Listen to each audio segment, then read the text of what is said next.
Today we are going to be hearing from Michael Workman, and he's a physical therapist, and he's been doing this for almost 30 years now. While he's not doing physical therapy, he keeps himself busy by being a co-owner of a physical therapy clinic. He is also the primary developer and the of the bamboo brace, which is an elbow brace, and he is also equipment the equipment direct. Say that again. Equipment placement director. Equipment placement director for the Ability Found, which is a nonprofit organization that he's involved with. So, Michael, in addition to doing all of that, he is also a frequent presenter for SOFT.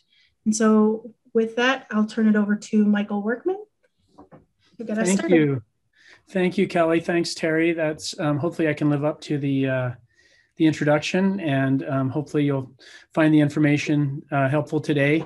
I'll first start off just by apologizing that in the title I had fitting, adjusting, and modifying mobility equipment, and then I realized that was going to be about a 6-hour webinar and that I would put everybody to sleep. So I decided that we would stick with fitting and adjusting mobility equipment. And based on my experience with SOFT and people with trisomy, I made a couple of educated guesses today about mostly the type of equipment that a majority of people with trisomies use, and specifically in wheelchairs.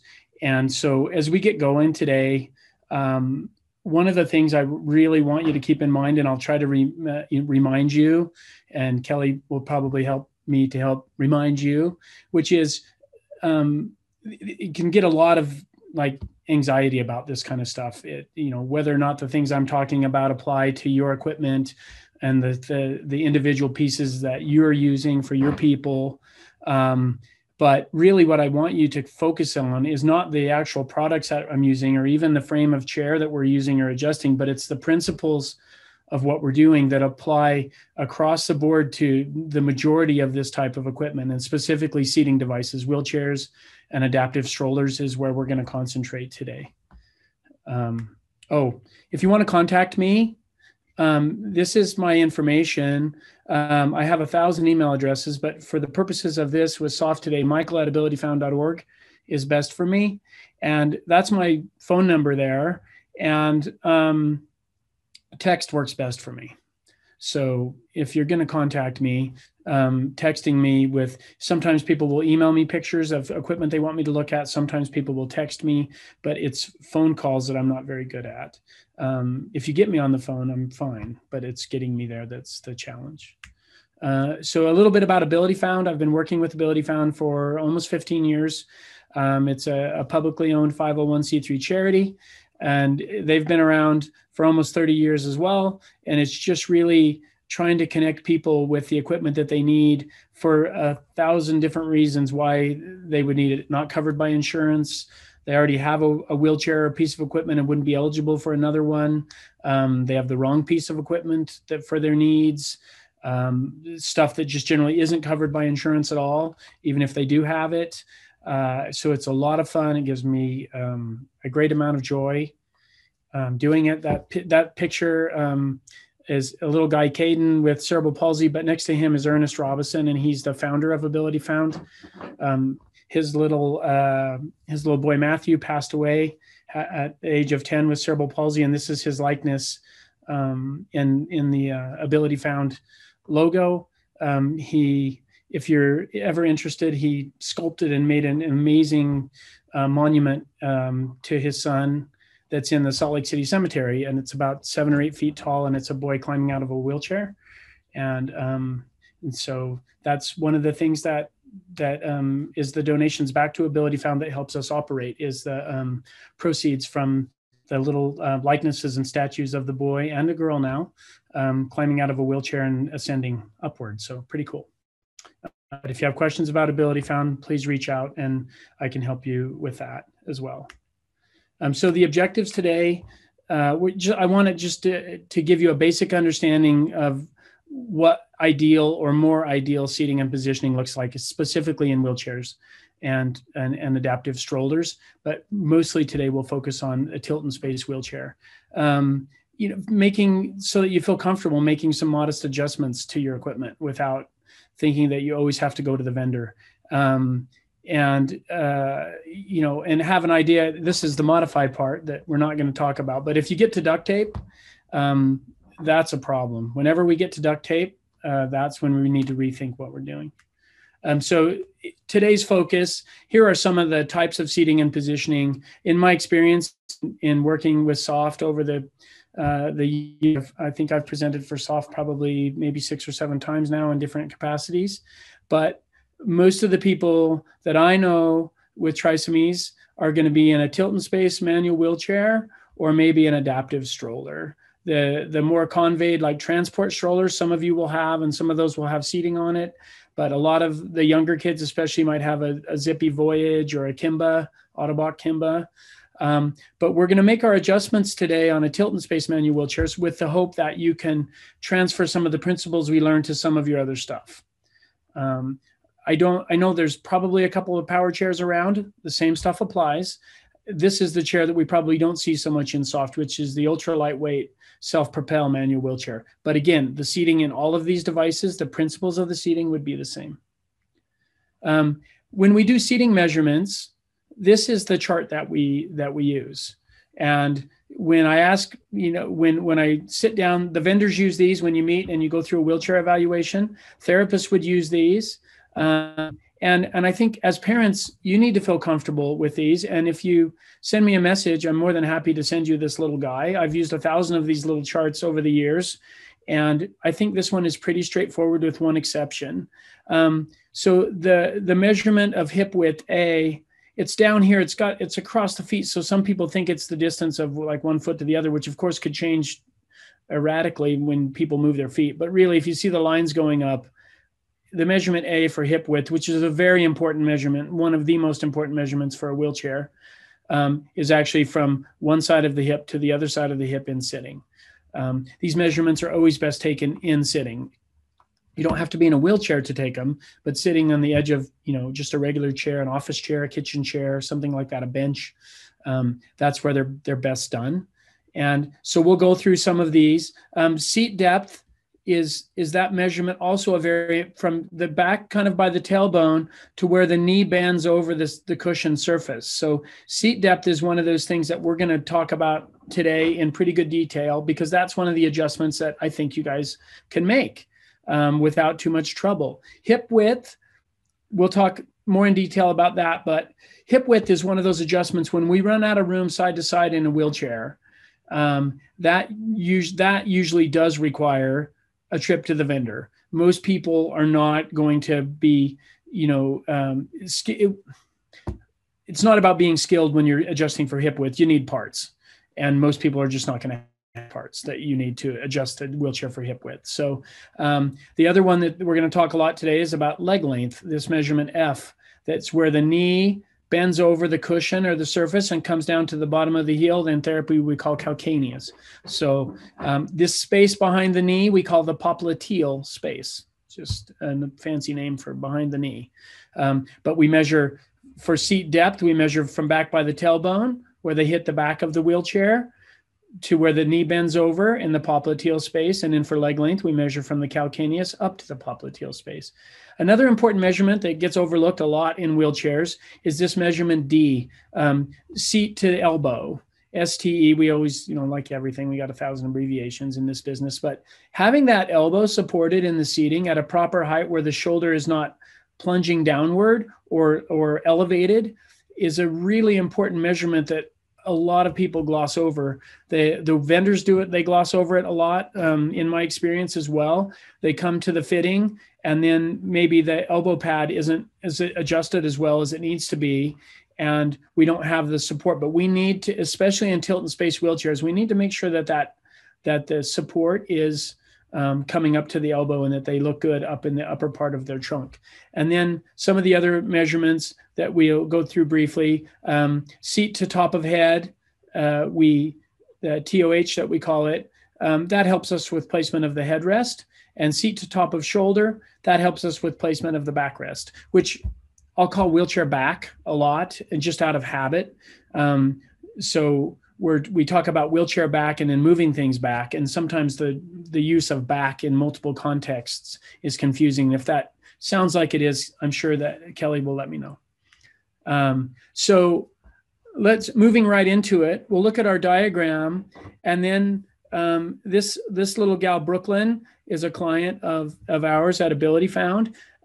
She is undergoing cancer treatment, and she didn't have a wheelchair to go to and from treatment.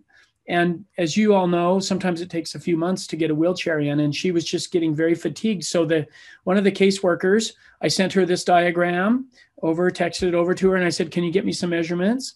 And these are the measurements that came back. So, but I don't worry too much about it because not everybody's in this business. But so sometimes, like, what needs adjustment? Well, if our knee is supposed to bend over the cushion ever so nicely, like it does over here with Kai, you can see we're out of that chair in seat depth. So we need to make an adjustment for seat depth. We also need to probably make an adjustment for leg length, as her foot is down and turned inward on one side and the other foot is flat. So look at in Kai, where her legs are so nicely coming over and down, the leg length is almost perfect. Seat depth, almost perfect. Look at the elbow height, really a nice fit. And with those three things, seat depth, hip width is good, elbow height is good. Look how nice in position she is. We have a chest strap on her. If I set her on a bench, she would just fall over immediately. And she wouldn't have, and she has a trach, and she has a ventilator behind here that we packed on this little wheelchair for her and converted this little wheelchair from an old person's wheelchair. But really the reason I have in here is because of how nicely she's seated. And because she's seated so nicely, we can help her with just one strap and a seatbelt and allow her to drive. If she was out of that chair, she would fall over. If we conversely have her positioned like Brooklyn is over here, I think it's going to be super difficult for Kai to drive. And so the headrest needs some adjustment here. It's not sitting very well on her head. We'll talk some more about that. Look at the elbow height here. Look how unsupported. Look where the elbow pads are in relation to that. Her shoulders are hanging down. She doesn't look very comfortable at all in here in terms of her elbow. So when we're going to make wheelchair adjustments, this is a little bit simplified, and I'm sort of joking here, but with a 7/16 wrench and one of those little hex clasp knife, pocket knife things, you can almost make about 75–80% of adjustments that you need to make on a wheelchair. So in the little backpack that you guys carry around, that 7/16 wrench and one of those, I like that little ratcheting one where that pivots on the head. You'll pay a little bit extra for it, but it's a really handy little swivel head to have on that ratcheting wrench. And yes, I do carry around other wrenches, like a 1/2-inch wrench with the 7/16 is good. Maybe a little socket, one of those little cheapy socket sets that has 7/16 and 1/2 on it. Those are super helpful too. So that's a bit simplified, but you can get a long ways with those tools. So let's first talk about seat depth. So I drew this arrow on Brooklyn. So my guess is we're about 2 to 3 inches out of this wheelchair in terms of depth. She's not getting the support she needs. When we're taking surface area away from here, what that does is put more pressure on her rear end down here. And so sometimes in people that can't move around or reposition themselves, that can equate to skin conditions, pressure-related sores and breakdown. And when we're talking about wheelchairs, as a physical therapist, my primary focus, yes, it's seating and positioning, but underlying that is the reasons to be ideally seated. And one of those is skin protection. So the more surface area we have to distribute the forces, the less problems we have with skin breakdown. So by her being 2 or 3 inches out of this wheelchair, it's placing more pressure down there on her sits bones and her sacrum for the potential of skin breakdown. Okay. We can talk about this little thing more. This is a padded foot box. They're kind of cool, but they give a lot of protection for foot rests. And sometimes we put them on chairs just for people that don't often wear shoes. So we can adjust for seat depth by, if we go back, we normally adjust for seat depth by taking the wheelchair back and moving it backwards on the frame to bring her back into the wheelchair more. So there's a couple of ways to do that. One is we just do it by moving the wheelchair backward. So I'm going to play a short video here. One of the easiest ways to adjust seat depth is by moving the wheelchair back, forward, or back on the push canes, which are where it's mounted. That gap is what we're going to try and decrease as we move it backwards.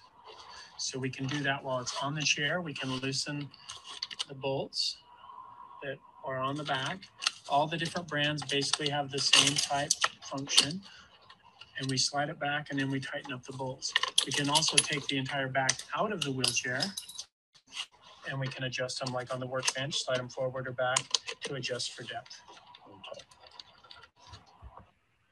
So important to note in that video, almost all of the backs have some sort of releasable feature. I can't tell you how many people I meet that had no idea that their wheelchair back comes out of and off of the wheelchair. But there's always two little valleys at the bottom where pins will go downward and kind of seat into them, and then some kind of locking mechanism at the top. And you always just unlock it at the top and pull it straight out. And so sometimes if you're making this next adjustment to seat depth, having the wheelchair back out, so it is very helpful.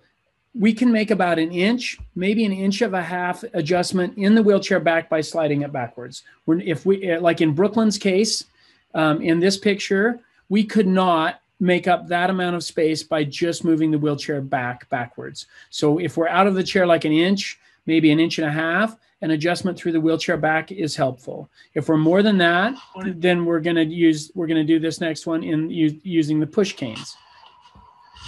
The more substantial way to adjust for seat depth is to move the push canes. I'm going to pause just for a second. Right here, that little hole in the frame tells me that I can move this push cane back another inch. If I'm looking behind this is the push cane. We call it push cane whether or not you're pushing on it or not. Like sometimes people push on it, it has a push handle up here at the top. Sometimes it doesn't. Whatever that back is mounted to, those straight up posts, we call it a push cane, just for terminology's sake, so you know. But I'm going to look at the frame. If I have dots back here, or holes, then that means I can move the canes backward on the frame. If there are no holes back here, then I don't have any depth growth available in this wheelchair. And that helps you know whether or not we actually need to change the device. Because if we're out of growth and you look like Brooklyn does in that picture, then we've got a problem. Okay, so just a little back on that. Back on the frame. So the first thing we do for that is we usually take the wheelchair back off and set it aside. The push canes are, these are the push canes right here. We always call them that are sticking up off the wheelchair push canes, whether or not we push on them. So we take out the bolts. And I'm only doing one side here just for sake of the video. The push cane back on the frame. A little bit more time consuming than adjusting through the wheelchair back, but it also, most of the time, we can go back as far as a couple of inches. And so sometimes people inherit secondhand wheelchairs and they might be too deep for your person. And you might want to move decrease the seat depth. So if we wanted to decrease the seat depth, look at all that growth we have in there to do that. Okay. So, by the way, if you have questions, put them in the chat to Kelly. And if there's questions that deal with a specific area that we're talking about, Kelly was welcome to interrupt me. If we have any of those right now, let me know about seat depth. Otherwise, we'll move on. So just a couple of notes for seat depth. Like I told you before, we're going to get 1, maybe 2 inches most out of adjusting seat depth for the back. If you're out of holes in the frame, we're out of growth. And we want, when the knees bend over, when we're adjusting for seat depth, which is this measurement B, we want the knees to just gently bend over, not so tight that the edge of the cushion is digging into the hamstring, like the tendons there behind the knee. We want about maybe a ½ inch of space there, just a little bit of air through behind the knee. But in Brooklyn's case, obviously, there was like 3 inches. So that's too much. So leg length, that is this measurement over here, F, from just under where the knee comes over the cushion to the bottom of the heel. We can't really see the bottom of Brooklyn's heel here on the right, but it's flat. But what we can see, I've drawn the line, pretty roughly in line with the cushion. where she's sitting, a little bit blocked by the armrest hardware. But look, we're also from a leg length standpoint, we're about 2 inches out of leg length there as well. So if we're going to make a leg length adjustment, that's a pretty straightforward adjustment that I would expect all of you to be able to make pretty easily. And that's done by taking the foot plate. This is the leg rest we call the hanger. There's mounting hardware where the hanger sits on the wheelchair frame. I'm sure you guys all know there's usually a button over here we push and swing it out of the way.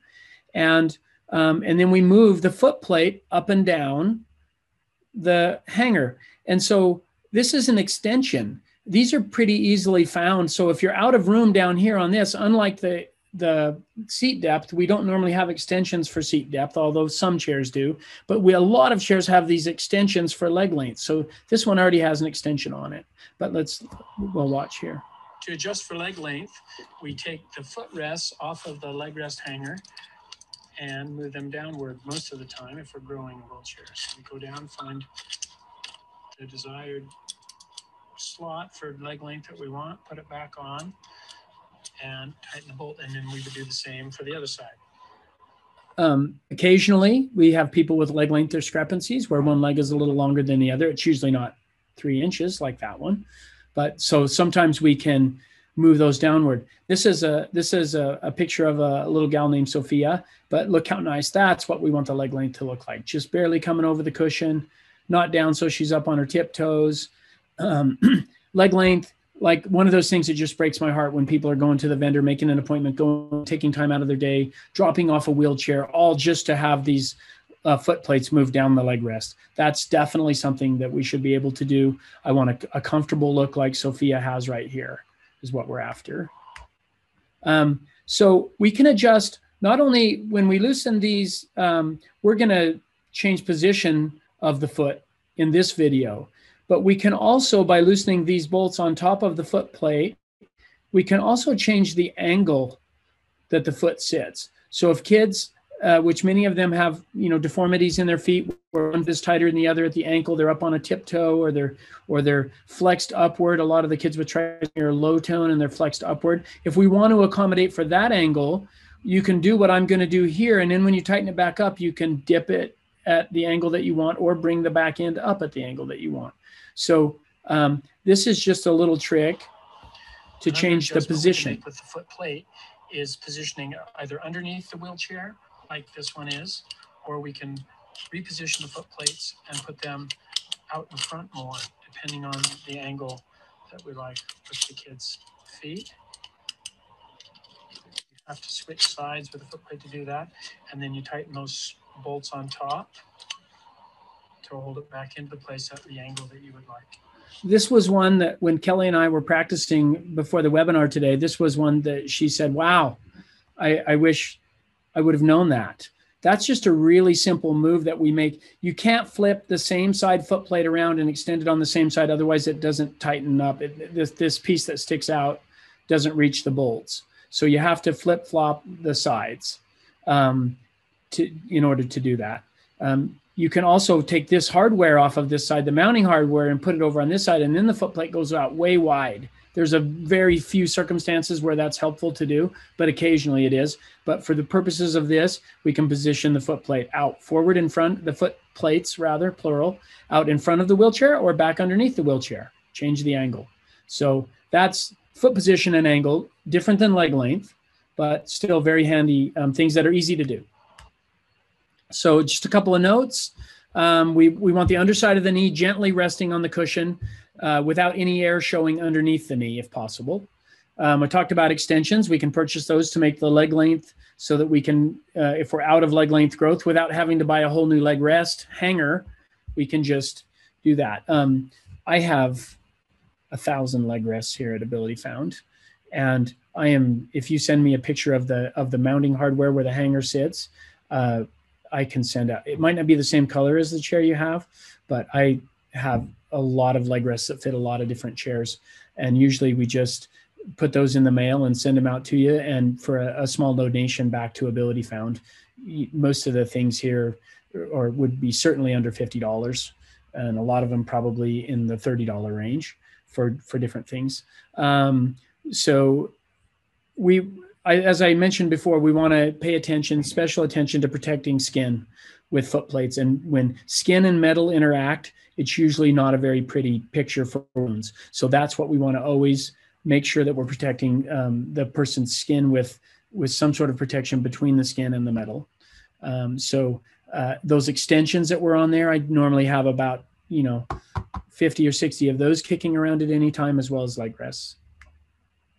So the headrest, we call this little shelf down below the ear right here. We call that where everybody has, if you feel behind your head right there, where your skull kind of drops off and it gets soft from bone to tissue.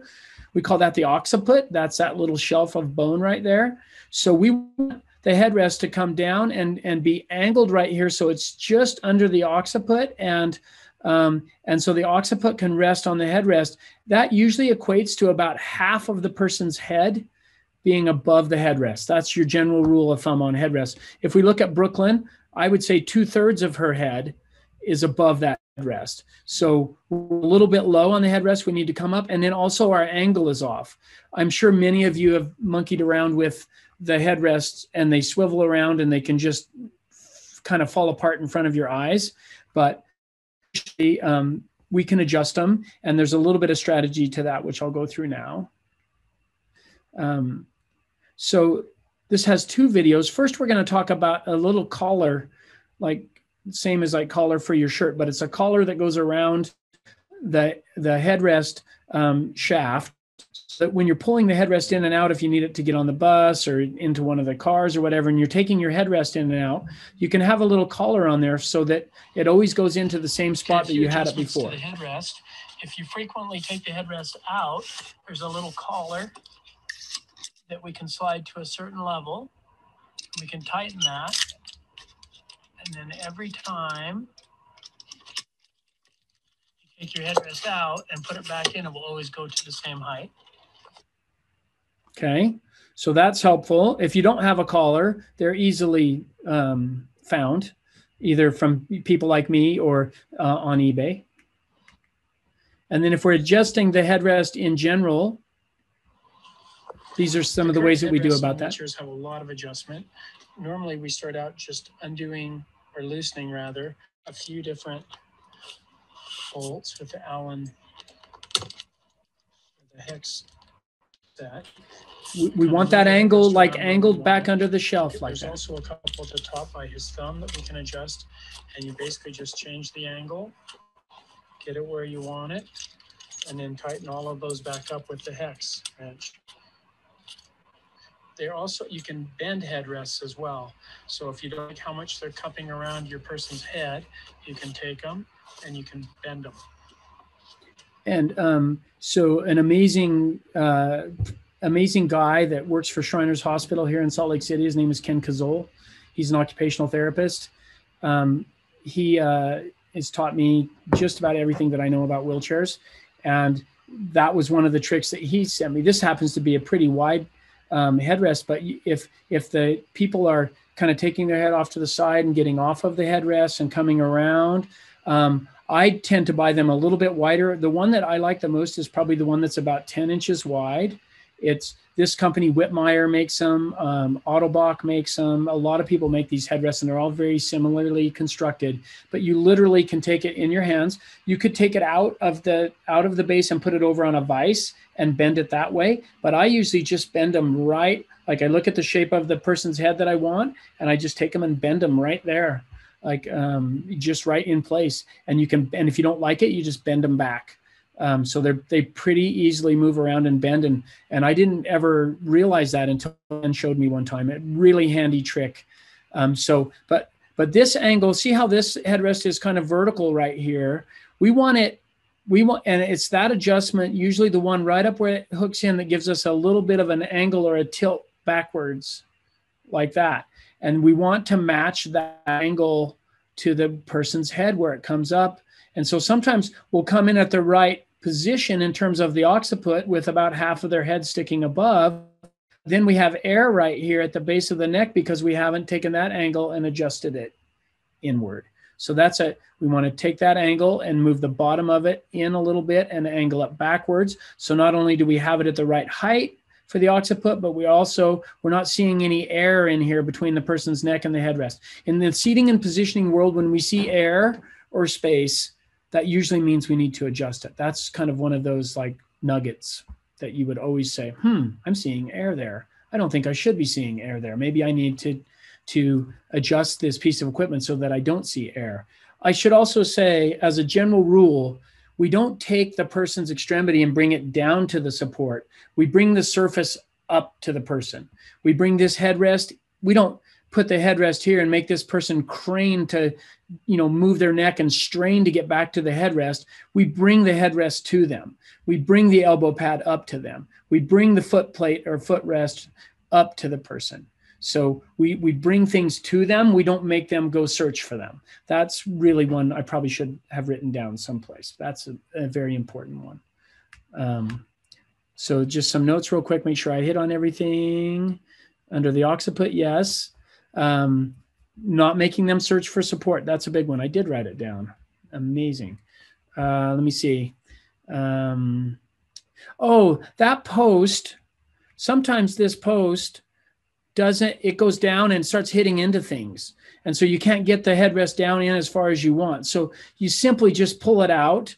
And if you have access to like electric saws and band saws and things, we just put it on the bandsaw and cut it off. But you could take a hacksaw and put it in a vise and cut it off like that. There's a little plastic cap that goes underneath it that you can put back in. But this is a real pain in the neck. I see people come in all the time where the headrest it won't go down too far. So it's riding up too high on the person's head because the shaft doesn't go down deep enough. So we just cut or it's mostly hitting into things down here. Like maybe a tray for a suction or a ventilator or some kind of interference from the wheelchair back. It's hitting into something. So just cut it off and then put the little plastic cap back up in the end and protect the metal so you don't injure yourself.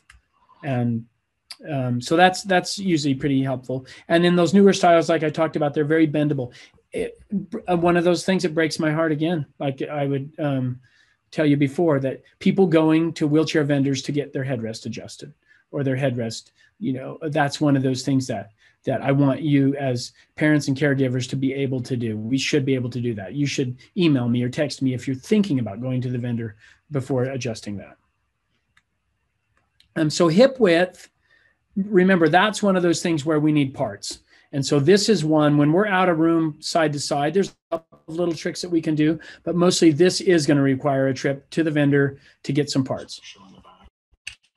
Adjusting for hip width is probably the most challenging modification to make and takes the most time, and that's the one where you might go to the wheelchair vendor. But it's possible to take the seat pan, for example, and move it into different screws on both sides, different slots, and widen or make your seat pan more narrow. And back behind the chair, there are these bars which you can also telescope in or out, but every horizontal part needs to be either telescoped in or out. For example, the one that Jared just pointed at, as well as the one in front underneath, the one back at the axle, and any of them up at the top.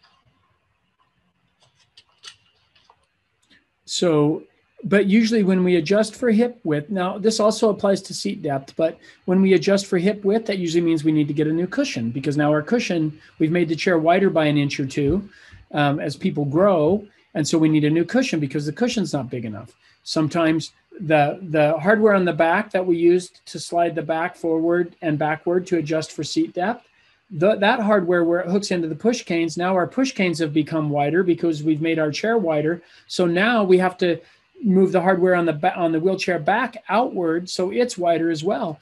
And most wheelchair backs only move out or in about an inch. And so you don't really, you have about 2 inches of play, an inch inward and an inch outward. But a lot of times when we make changes for seat width, hip width, then we have to get a new wheelchair back. We have to generally get a new wheelchair cushion.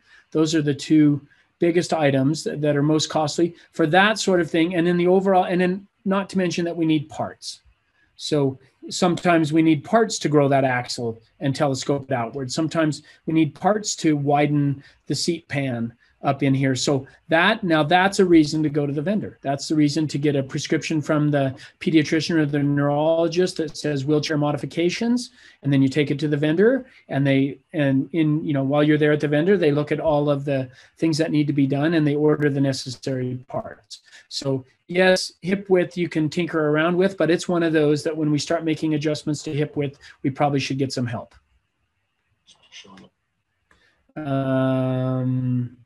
When we say, sometimes people misunderstand width for the overall width of the wheelchair.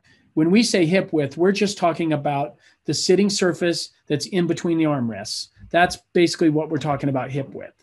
And so, as not to be confused with the overall width of the wheelchair, which is usually 6 to 8 inches, sometimes more than the seating surface hip width. Single most challenging adjustments, if I can say that requires parts to be ordered. We talked about backs and seat pans and other components that you would have to order to do the seat width. I would not put this in the category of minor adjustments. There's not very many people. Yes, I can adjust for seat width here or hip width here because I have all kinds of parts and things at my disposal, but most of you guys aren't going to do that. It's not worth the time. It's not worth the trouble. That's something that you would go to the vendor for. So armrest adjustments, you can see here that, we've probably got to come up again, probably 3 inches to get that seat to elbow, STE, seat to elbow measurement so that Brooklyn has support. When adjusting the armrest, it's important that we adjust the height so it goes up to the person's elbow so that they can rest on it nice and easy. Also, we can switch sides. This one's mounted on the outside, so the armrest is in toward the patient as that one does. If we switch sides and put them in, now we have a little bit more space. Okay, and then on this video, back at the start, so there are several different types of armrests on wheelchairs. We call this a T-post because it looks like a letter T. It's height adjustable. So you saw Jared on this little button, he adjusted the height upward to get underneath the elbow, but it's also removable. So if we push this button, the whole armrest can come out of the chair. And I think I may have a picture. Well, when we're doing the seatbelt adjustment, I can show you how the armrest comes out. But this right here mounts onto that white frame. So sometimes, like in Brooklyn's case, even if we adjust the height of the arm pad up to here where it would be, look, her elbow is just going to be sitting on the very front edge of that arm pad, and the entire rest of this arm pad is going to be back here getting unused by Brooklyn. So we want to see if we can support most of that arm up to the wrist and make her very comfortable. So we might have to move this hardware. In Brooklyn's case, we have to take this hardware and move it forward on the white frame, very similar to how we move the push cane backward on the frame, except what's kind of cool about this hardware is it just has a little kind of clamp where it clamps onto the wheelchair. So usually you flip the wheelchair over on its back, and then we can move the entire mounting system forward on this wheelchair. Okay, there's usually a bunch of traffic in here with screws and bolts and seat pans and things, so you can't move it like 6 inches, but you can move it an inch or two, which is usually very helpful because we want more surface area of her arm on this arm pad. And so we have, I think I'm talking here about moving it forward. Yes. So this is what I just showed you. We're going to take this mount. We're going to move it forward on the frame. This is a different style of armrest for Brooklyn. So we just decided to go with a longer pad for her, not to confuse you, because this one doesn't move. It's hooked permanently back in here. But a lot of them in this T-post design, you can move it forward and backward on that little white frame an inch or two either way. So there's a bunch of different armrests. So that T-post height adjustable, removable arm is the most common on tilt and space wheelchairs that we're talking about today. But there are also flip back arms that kind of go, flip backwards like this and come back down and lock. And so sometimes there's a little post on them that will telescope forward to bring the arm pad forward where we can move it, or backwards on the T-post. The T-post, the flip back arms, they mount to the push cane. So we would move those up and down to bring them up and down to get underneath the elbow, very similarly to how we moved the push canes on the frame to adjust for seat depth, if that's not too confusing. So those flip back locking arms that attach to the push cane, we just move them up or down, very similar to the way that we moved the foot plates up and down on the for leg length. Okay, and then you can, if I get a minute and I remember, that little gal on the very front picture, Kai, that was seated so nicely in her power chair, we took this arm pad off. We took this arm pad off and we put, and this is about maybe 2.5 inches wide, your standard arm pad. And we put on 3.5 or 4 inch wide arm pad that had gel. So we gave her, and we brought it, we switched sides with it like you saw me do in the video.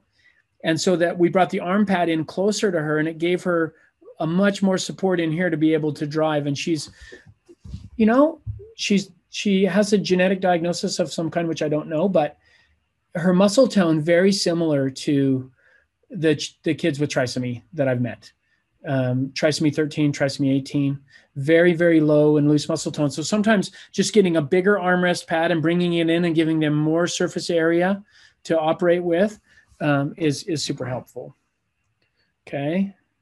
Now we're going to talk about seatbelt adjustments, which sounds dumb, but there's a couple things in here that might be helpful to you. When adjusting the seatbelt, this one seems kind of obvious, but if we want to tighten it up, we pull usually some kind of buckle forward like that. But with all the seatbelts, we get to a point where you can't make it any tighter from this angle.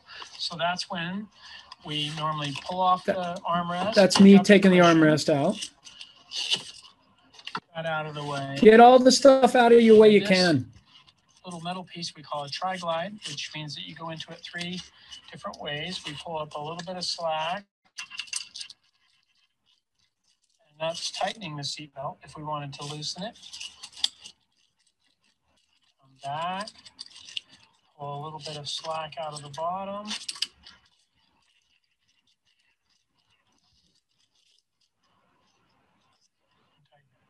Another neat trick that guy Ken from Shriners taught me is that you can take your excess straps so they aren't rolling down in the wheels. Let's see if I can figure where it is. Right there. We wad up that extra strap so it's not hanging down into the wheels and all around in the seat. Let me see if I can figure out where it is. There it is. So there's our extra strap. We have it rolled up in a ball. So once we make our adjustment to the tri-glide and we get the seatbelt like we want, we're normally going to pull this one all the way tight and then loosen it from here so that up here then we have another couple of inches of play, if that makes sense. Instead of taking this one and having it at its widest point and then loosening that one to make it wider, we tighten this one to the tightest point and then we loosen from here. And so we call this a gross adjustment. This is a fine adjustment. This is one you can do in 2 seconds. This one takes you a couple of minutes to do. So we're not going to be doing this one every day. We're kind of going to get it where we like it. And we make our seatbelt adjustments here at the belt, at the clasp buckle area.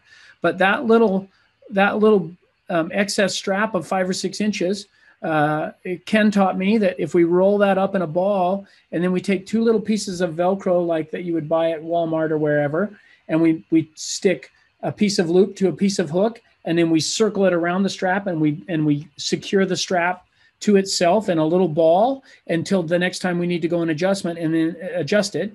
And then meanwhile, it's not like kicking around in the wheelchair wheels and getting caught on things and flapping around in the breeze, which all those. So we do that with all these straps, the chest harnesses, seat belts. We bundle them all up nice and neat until we need, because you don't need to adjust them that often. But they're all forever more like flopping around and getting caught on things. You guys know that better than I do. So wheel lock, those are sometimes called the brakes. So this is the lock on a tilt and space chair, which is probably most applicable to you all. When you're adjusting the wheel locks on the tilt and space wheelchair, sometimes we're engaging the brake and it's not really touching the wheel. So we normally would loosen those 2 bolts, slide the wheel lock closer, tighten the 2 bolts,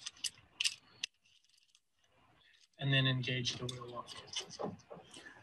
So of course, Jared and I are just doing this for videos, right? So he's not like tightening everything up, you know, and you're going to do more than that little bit of tightening. We're just tightening to show you that it works. But when you loosen and tighten bolts, you're going to put a little bit more oomph into them and tighten them up. Another one of those heartbreaker things when people go to a wheelchair vendor to get the brakes adjusted and take time out of your day to do that. I want you guys to be able to do that. This brake on a self-propelled wheelchair, some of you might have this mechanism. I'm showing you this mechanism because it's also popular on this type of chair. Sometimes it has a long upright on it, and you put your foot on it and engage it, and it doesn't have this this is for a foot pedal brake. As the wheels wear, people will come in and say, my brakes are broken and they're not working, my chair's not holding, I need new brakes. But really, it's just normal, because the wheels wear down, the tread wears down on the wheels. And so where the brake was is no longer going to be applicable, because because now the wheel has worn down the tread. So we need to move it closer to the wheel. If your wheel lock has this type of mechanism on more self-propelled type wheelchairs, you pull the wheel lock down and it's not engaging with the wheel. So you loosen up usually 2 bolts on the mounting hardware, slide closer to the wheel. So he pushed the cylinder a little bit forward in the clamp. That's the most common way to do it, as opposed to move the whole clamp. So you have the choice. If it's really off, if you got new wheels or something, if it's really off, we can take the clamp and move the whole clamp closer. Usually when we're moving this, it's like 1/4 of an inch, 1/8 of an inch. We're not moving the whole thing like all the way over to here. But you have the choice. If this cylinder right here is at the very edge, and if I move the cylinder more, it's going to fall out the other side, then I'm going to take the whole clamp and move it a little bit. But like right here, Jared still has probably a 1/2 inch of cylinder sticking out. So he just tapped that a little bit forward, tighten up those bolts. The bolts not only hold the cylinder in place or let it slide when they're loose, but it also holds the clamp in place. So sometimes if you loosen them up too much, it just like falls like a mess. And then you're probably on the phone to me yelling at me saying, you told me this was going to be easy, but it's not. So no, it does 2 things when you loosen those bolts. But normally I loosen them, I hold my clamp in place, and I just tap, tap, tap that with my index finger, just on the front. And that little cylinder goes back 1/8 of an inch. You tighten it up. Usually if you just tighten one of them, it's enough to hold it. And then you work the brake and see if it holds. And if it doesn't, you go back, loosen the one that you tightened, tap it a little bit more, and then tighten again. But that's one that that if you all are going to the wheelchair vendor to get that done, then I have not done a good job for you today. Then I saved the best for last. My favorite is deherring casters. So this gives great joy and fun to all. One of the most enjoyable jobs on your wheelchair that you can do yourself is deherring, if that's a word, the casters that collect inside there. So we usually undo bolts on both sides. Once in a while it's an Allen, in this case it's bolts. We're going to pull that out of there. And don't be so quick to throw out the hair, because stuck in the middle of all of the hair is a little spacer that we need. And we throw that in our bucket. Look at that, like confetti or something in there too. That happens all the time. Those people for Christmas, or you can have them for dinner. And then usually we put the parts in there and put some solvent, like WD-40 or something on there, and then we put a little bit of oil. Make sure the casters are clean. Slow down a little bit and make sure the casters are spinning. Jared is very fast. We can put some I'm going to pause right here. I keep saying caster. Caster is the wheel. That's the whole wheel. Are these little bearings that are in here. That's a really thin little black, so not plastic, I don't know what it's made of, but it's a little thin cover. So sometimes if you haven't dehaired on a regular basis and your caster's not rolling and you pull it out of the fork, which is that part that it's in where the bolts go through, and sometimes that you won't, instead of seeing that little black piece right there, you'll see the actual little bearing pellets all the way around, little BBs. They look like they're silver And you'll see those all the way around. If you do that, you need new bearings. And you can find these bearings around. Like you could put your chair back together and limp along on it, and you could get on eBay and find these. These are very standard bearings. I don't think they're quite rollerblade type bearings and roller skate type bearings. They'd be just a little bit bigger, but you can get on eBay, I'm sure, for $2 and get some replacement bearings. There's one on this side of the caster, and then there's one of those little spacers in the middle, similar to the one that Jared took the hair off of. And then there's a bearing on the other side. You just kind of get in here with a little screwdriver and kind of pop them out. And then we always oil the bearings before we put them back in. And Jared will show you that. Sewing machine oil on those casters. On the bearings. And then we take the bolts and we put it back together with the spacers. Sometimes. So you put the spacer on first and hold it on the bolt like that. Then put the wheel in. And sometimes you'll flip the fork up. So then he's pulling the bolt back and he's sliding that other spacer in and getting it, and you have to keep that a little bit, and then you push it back through, and then you tighten it back up. If you make it too tight, your caster doesn't spin. So you make it just tight enough that you can hit it with your fingers and spin it, and then the caster will keep spinning around. So they're all the same. It's a bolt on one side, spacer goes through the middle of the caster, spacer on the other side, then some kind of bolt on the other side. Sometimes they're Allen bolts, sometimes they're 7/16, sometimes they're 1/2 like nut and bolt, but it's always the same. Bolt, spacer, caster wheel, spacer, nut on the other side. And you take them out and put them in that bucket like he did. I thought we had it on video where we take WD-40 is a really good solvent to clean stuff. It's not so good to lubricate. So if you're going to use WD-40, we do it to clean up and take the rust off those casters and kind of get them all spruced up. Then we would take any kind of 3-in-1 oil, sewing machine oil, like bike chain oil or anything that you would buy at the bike shop, and you squirt a little bit of that on all of your stuff before you put it back together, including those bearings, and you spin the bearings around. And if you do that quarterly is, monthly is what the vendors would tell you, but nobody ever does that. Quarterly is probably fine. Semi-annually is a must for sure. If you've got dogs and whatever, it doesn't matter if you don't have any dog. They pick up everything everywhere you go. You mix in a little bit in there and grime and hair and yarn, and it just, you guys know better than I do. If you see those little metal pellets or BBs in your bearing when you pull it off, then you need new bearings. So, okay? So Mike, yes. Question for you on the bearings. I understand you can get them on eBay, you can find them. How do you determine what type, size, or what are you looking for in the bearing? Great question, Terry. Thank you. They are all the same. Pretty much, if you have little 4-inch casters, 5-inch, 6-inch, that's the diameter of the caster.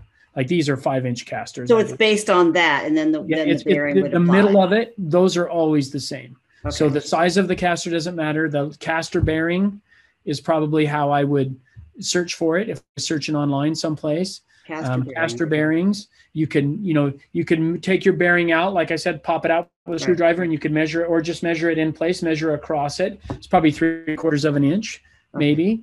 And then you can kind of put that on. And we just always call them caster bearings. And every wheelchair we get in has the same size casters. Okay. Like I just wasn't sure if same size, the gut, yes. Size would change. Okay, that's all. Yes, great. So even if the diameter of the wheel changes, the guts of that caster bearing, those are the same. Okay, so again, it's the principles that we've discussed, not the brand of things that you're using. So this is like a Voyage, Zippy Voyage stroller. It has some seat depth adjustment in there, but you got to pull off all the cushions and the pads, and you guys probably pull them off anyway to wash them, but you have to pull all these pads and get underneath there. And somewhere in there's going to be some kind of telescoping thing for seat depth. Also, there's going to be some kind of a telescoping mechanism for leg length. There may be extra pads in here when the kids are smaller for hip width, that if you pull out some of the pads and in that bag of stuff that you might never look at that you get from the vendor when you get a wheelchair delivered, probably in there somewhere might be some thinner pads that go in these sides.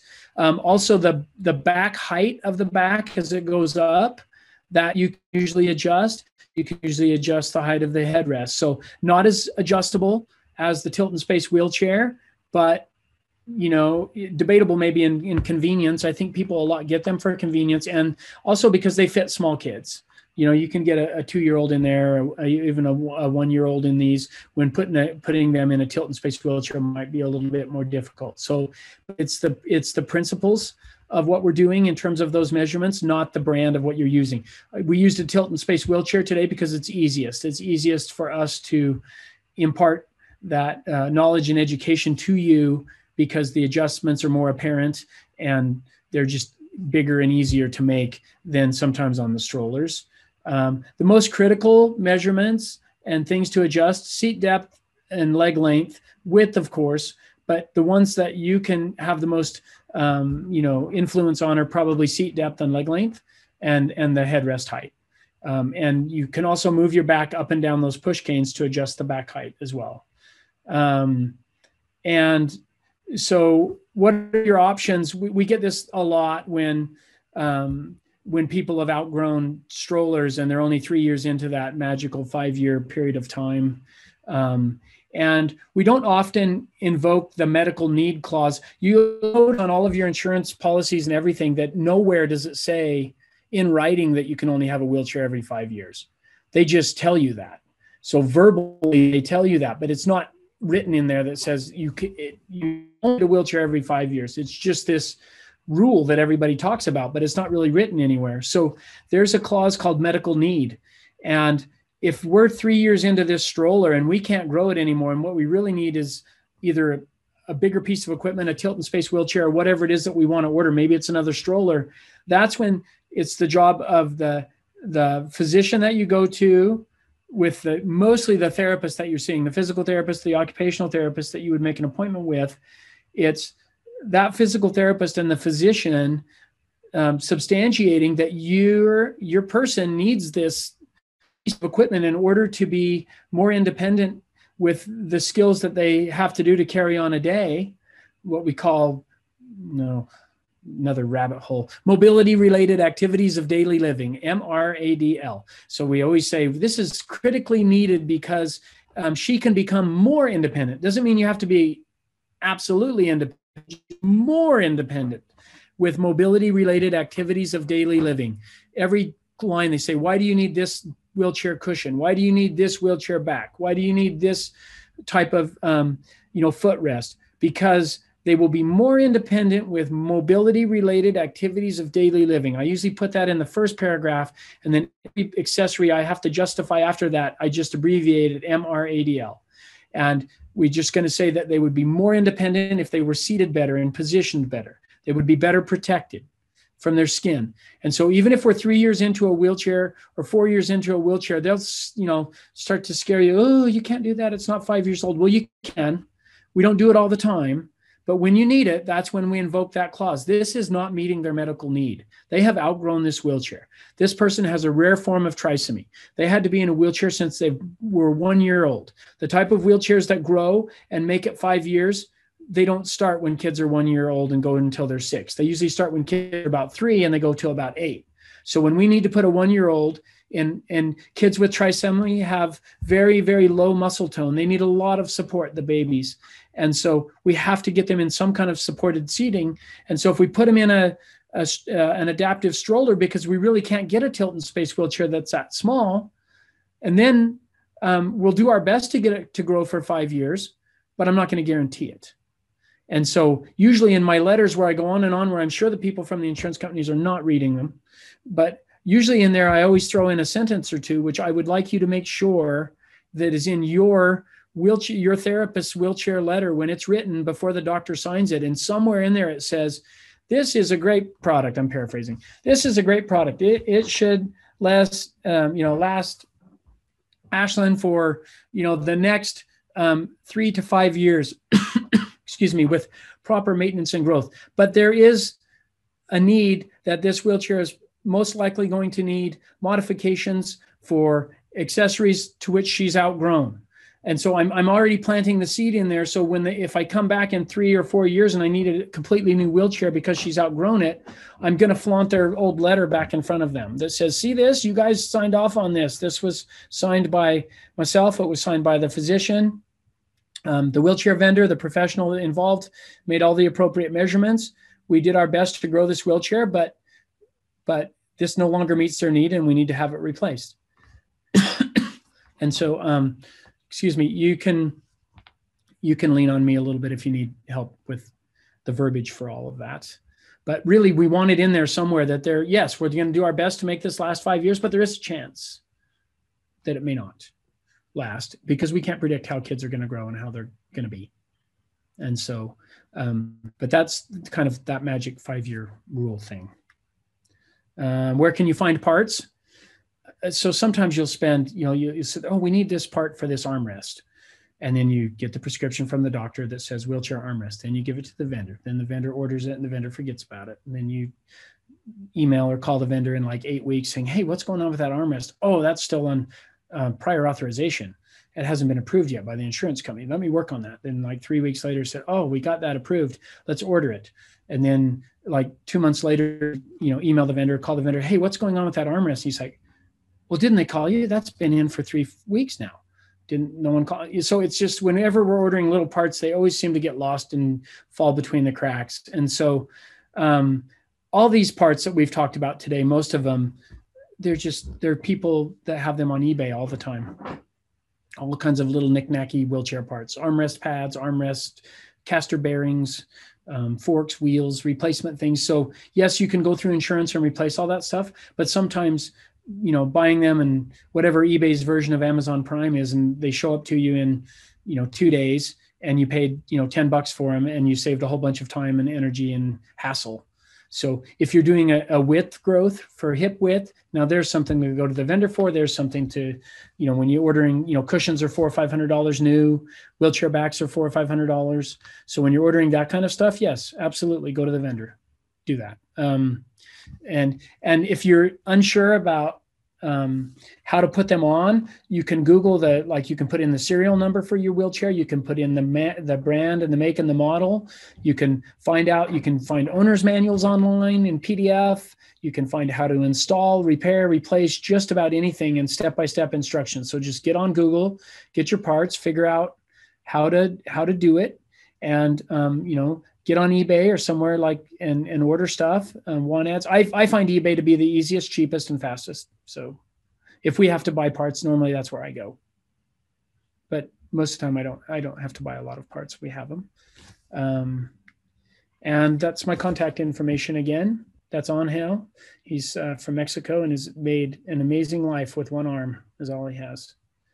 And amazingly functional guy. So we do wheelchair at Ability Found. We do wheelchairs domestically all over. We take a couple of trips to Mexico and take a bunch of wheelchairs with us and help people down there. We do things in South America and Ecuador. So it's a lot of fun. And everything that you would get from us at Ability Found would be a service donation back to the charity, unless you can't afford it, and then we'll donate it. And that's, I think, what I have. Very good. Michael, I don't know if this was a question or just a comment, but somebody had mentioned something saying they have a tray table. So it was while you were talking about adjusting the armrests. And I actually wondered if maybe they were trying to figure out how you work that along with the tray table, but we could let her ask if you can. Sure. I thought the tray table crossed my mind, and all of the adjustments that we did when we were making the videos, that was one that was glaringly obvious omission on my part, was because we do have a lot of tray tables. So if we need to, if we're traveling around with the tray table, just a couple words and then they can ask the question if you want or put it in the chat, but that we want the tray table height to be factored into the height of the elbow pad. So we would bring the elbow pad up. When I flip-flop those armrests from side to side, to make the tray table work, the wide part of the armrest pad has to be outward. So because the tray tables always hook onto the outside and pinch on the arm pad. And so, but we want them to be, I'm going to hopefully not make anybody nauseous.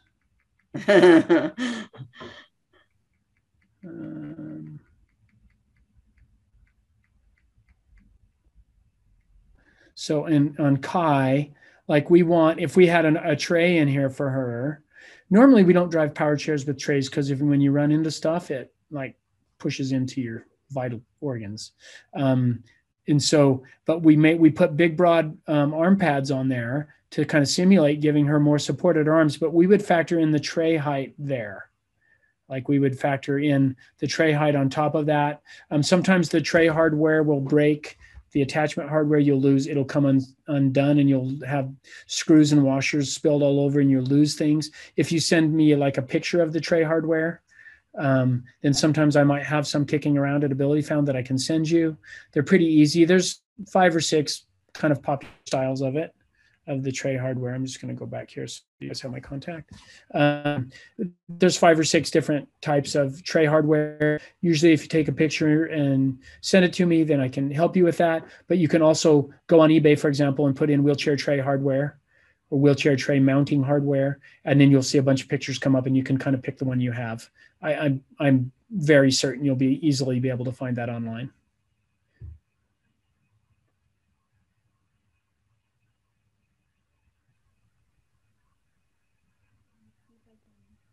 While you guys are looking to see if there's any more questions, just one more thing on tray hardware.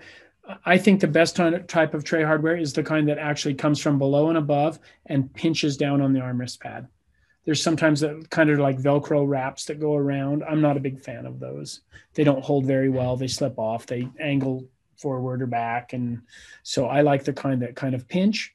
And we want them fitting in there nice and snug up to our person's body so that we don't have a lot of space in there, maybe an inch or so between the ribs and the tray. So that people have very good support and they can do their things that they need to do when they're at school and so forth. So I actually have a question for you, Mike, on it's a little bit of a, well, it's not on a wheelchair, but I think the concepts are going to be the same. Okay. And that is, and just as far as reaching out to you, as far as what kind of assistance you might be able to give, it might, help other people. We have actually just like a portable commode that we use for Chrissy. Okay. But she wraps herself, even with her rods in her back, she still manages to tilt herself back over the back of it because it only comes up to just below her arms, her armpits. So is that something that I might be able to send you a picture of and we could troubleshoot how we might modify a back on it to go up higher, like with a headrest? Because we do that all the time. So one of the clinics that I do at Primary Children's Hospital in Salt Lake City is a spina bifida clinic, and the children with spina bifida have a pretty intense bowel and bladder program that they have to do every day for sometimes 45 minutes to an hour. And so we take a wheelchair back, like a wheelchair back. That's not a very, kind of a rehab back like that's on this power chair, and the bar that comes across a commode, we mount the wheelchair back to that bar so that they have a wheelchair back to sit up against. And then if we need more support in there, we can put a chest strap across that. We can put a headrest on it. Yeah. So I've done that a 1,000 times. I can, probably my best use to, instead of shipping a commode across country to people is but I'll be happy to send you a wheelchair back. So I'll get pictures, and because my husband and I have been troubleshooting how to do it, and we have some ideas, but I just thought you might be able to, kind of sharpen our ideas more than we can. So I'll get in touch with you about it because there might be a lot of people that have that need. And that's a very common thing we started doing probably about 2 years ago, was putting wheelchair backs on bedside commodes and different commode devices. Perfect. And if people send me a picture of their toileting, like what they're using, then I should be able to tell you whether or not we could put a wheelchair back on it. And then we get lots of wheelchair backs in, tons and tons of wheelchair backs. And so sometimes you guys would take this measurement here, which is like a chest measurement from side to side. Mm-hmm. And you'd also give me like a seat to top of shoulder measurement here off of your chart. And then that would tell me how wide of a wheelchair back we need. And then if I look at your commode that you're using, I can try to guide you like what kind of bolts and hardware to get to mount it on there that you could probably find at Home Depot or Lowe's or someplace. Okay. Perfect. And we will document that so that we could at least put that up on the website as an option it's too. an easy fix. Perfect. And Okay. if we play our cards right, we can even put a tray on there. Take an old wheelchair tray and put it across the armrest on the stationary bedside commode and do that too. We nickname that's what we call your poor man's commode. Right. Well, it literally becomes like a homemade kind of commode thing, but it works well with a padded toilet seat. We usually put a padded toilet seat in there too to keep the skin safe. Okay. Any other questions, Kelly? Very helpful. I don't see any other questions in the chat or in the Q&A. Now is your chance. Now is your chance. One also thing while we're seeing if anybody else has a question is, and I will email you this, I don't expect you to remember, if we could get a copy of that sizing chart PDF that you showed, I would love to put that on the website where this video is so people can reference it right there. I can see that as being, a very valuable piece of information. Absolutely. I'll email that to Kelly. Okay. She knows how to get it to me. Okay. All right. Go ahead, Kelly. I'll let you. So Renee has a question. She's asking if you have any ideas about a national company that does lift systems in the home. I don't know about a national company that would do that. There's a regional company out in the West that's called Accessible Systems. They have a branch or a franchise in Salt Lake City. The ceiling mounted lifts are just amazing. They're expensive, but wow, are they just amazing the way that they work for transfers in and out of bed to wheelchair. Sometimes you have track on them and you go in and over the toilet and those kind of things. So Sure Hands, S-U-R-E, Sure Hands seems to be one of the most popular brands for those type of lifts. Sometimes you can find them used. Definitely can find them used. Getting them installed is maybe a little bit of a trick, but you definitely can find them used. I mean, they're $10,000 or $12,000 new, and sometimes you can see them online and get them for a couple $1,000s. But then you have to get them installed.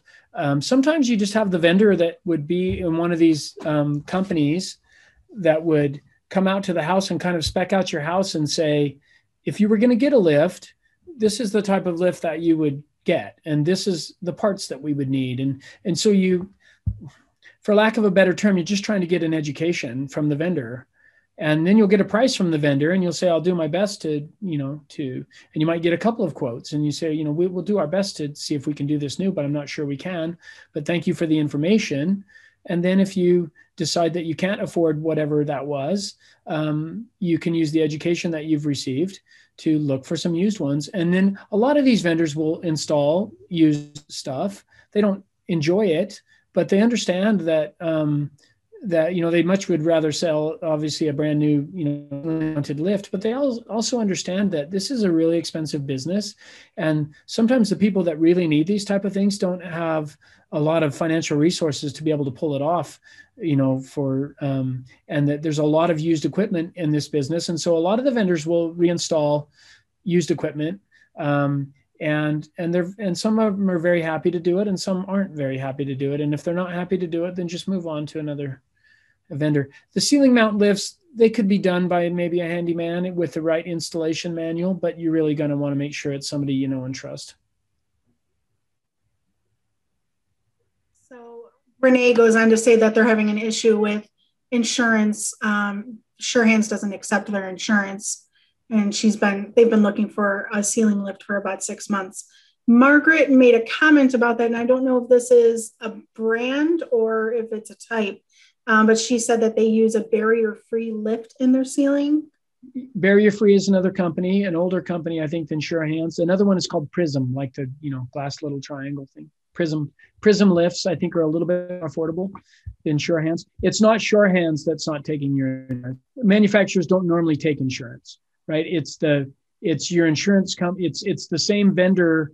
It's the same kind of thing like your vendor used for your wheelchair. The vendor takes your insurance and submits it to your insurance company with this claim, and the insurance company decides whether or not they're going to cover it. So it's not Sure Hands not taking your insurance. It's your insurance company. It's Sure Hands predicting that your insurance company is going to deny it, probably, without actually putting it through. But if it lifts you and it has a motor, it's usually not covered by any insurance. Doesn't mean it shouldn't be. It's just not. Medicare set that standard many years ago, and most other private insurances and state Medicaid plans have followed. If it's got a motor and it lifts you, it's not covered. Stair chair, not covered. Power Hoyer lift, not covered. Ceiling mounted motorized lift, not covered. Vehicle lift for the car, not covered. So if it's got a motor and it lifts you, it's generally not covered. Not just her insurance or whatever it is. Like if she had different insurance, the result would likely be the same. We have a question from Jennifer. She's saying her son has a larger occiput, which makes it difficult to angle the headrest underneath, and asking if you have any suggestions. I'd say send me a picture of in that, and maybe what we would do is just change those headrests. Come out in a lot of different styles and shapes and sorts, and maybe just replacing out the headrest. So when you send me a picture of the headrest, you can't just send me a picture of the headrest. You have to also send me a picture of where it mounts into the back of the wheelchair back, where it goes in. Those are all different too.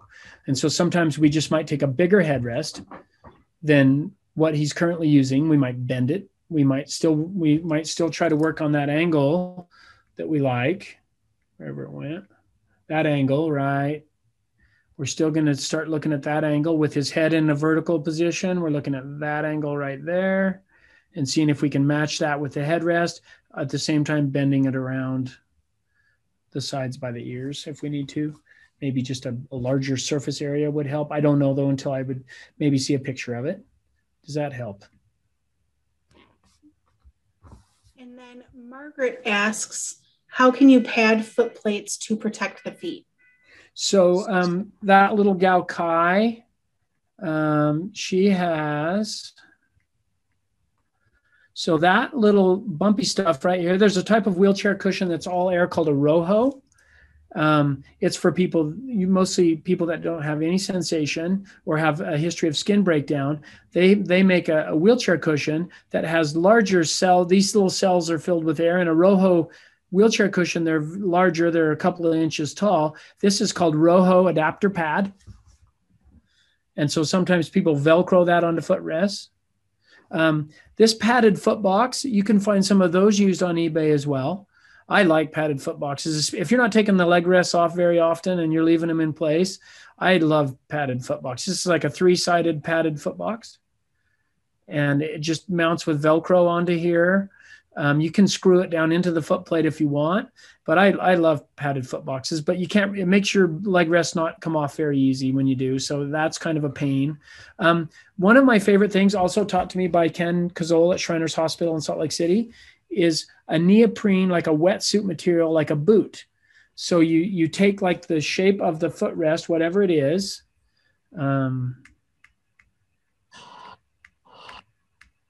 Sorry.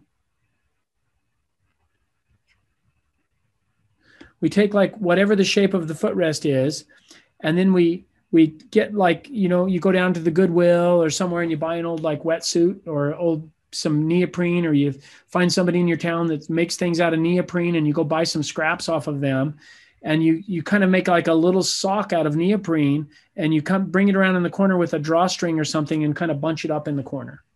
Sometimes people that are really good at put Velcro and attach it, but it's like a little kind of skin tight sort of boot thing that you pull over the leg rests. I love those. They're hard to make. You have to put some ingenuity. You might need to get online and see if you can find some directions on how to do one. Certainly going to need to invoke either, if not a seamstress, maybe somebody that has an industrial kind of machine, or, you know, there's some, like, it doesn't have to be super thick neoprene, probably 3 millimeter. 1.5 to 3 millimeter neoprene to cover most stuff would be fine. And most household sewing machines could sew through that, as long as you're not doing it all day, like in a manufacturing kind of way.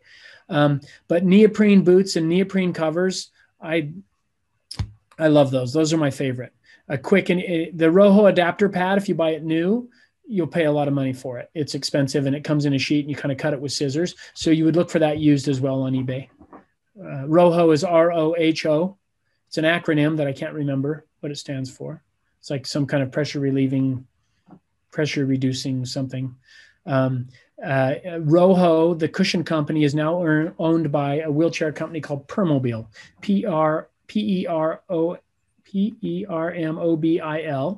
And Roho is now a division of Permobil. And so you can find all those products probably on the Permobil website, but you should just educate yourself on that website about what you want. I wouldn't buy any of that stuff until you explore some other places to get it for cheaper. So, Michael, I want to thank you for your time today. You always give us a wealth of information and give us a whole lot to think about and answer a lot of really great questions. So we really appreciate the time that you always give to SOFT and appreciate everything you do for SOFT. Thank you. I'm just going to put up here. Please, I appreciate the time. I love SOFT. It's one of my favorite organizations. I think it's a very worthwhile cause to donate to and support. You guys do amazing work. It's one of the highlights of my summer to present. I can't wait to be back in person again sometime soon and see everybody again and all the kids and all the people. It's such a fun time. And so thanks for having me. Looking forward to doing something in the future. Maybe next year we'll get to modifying. And yeah, thanks again. And please reach out if I can help in any way.